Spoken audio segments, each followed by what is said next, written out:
حضرت ابن عباس رضی اللہ عنہما بیان کرتے ہیں کہ رسول اللہ صلی اللہ علیہ وآلہ وسلم کے پاس ایک اعرابی آیا اور کہنے لگا میں کس دلیل سے یہ پہچانوں کہ آپ نبی ہیں؟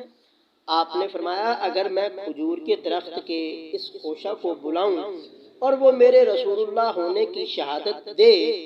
پھر رسول اللہ صلی اللہ علیہ وآلہ وسلم نے کھجور کے اس خوشہ کو بلایا تو وہ خوشہ درخت سے اترا اور نبی پاک صلی اللہ علیہ وآلہ وسلم کی خدمت میں آ کر گر گیا۔ آپ نے فرمایا لوٹ جا، تو وہ خوشہ لوٹ گیا، پس وہ اعرابی مسلمان ہو گیا۔ سبحان اللہ۔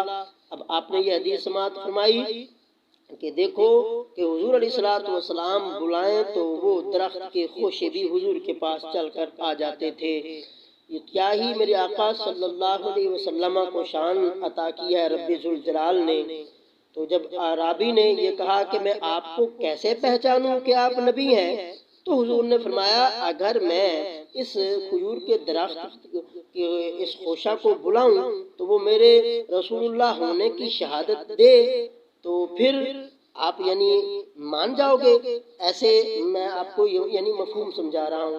تو آپ نے یہ حدیث بھی سماعت فرمائی، تو پھر وہ خوشہ بھی آیا تو پھر حضور کے حکم پر واپس بھی چلا گیا۔ تو اب آپ غور کیجئے وہ پھر اعرابی مسلمان ہو گیا۔ رب ذوالجلال کی بارگاہ میں دعا ہے کہ اللہ رب ذوالجلال ہمیں قرآن و احادیث کو صحیح طرح سمجھنے کی توفیق عطا فرمائے۔ اگر آپ کو یہ ہماری ویڈیو پسند آئی ہے تو برائے مہربانی لائک اور شیئر کرنا نہ بھولیے۔ ہمارے چینل قاری عبدالرشید کو سبسکرائب کرنا نہ بھولیے۔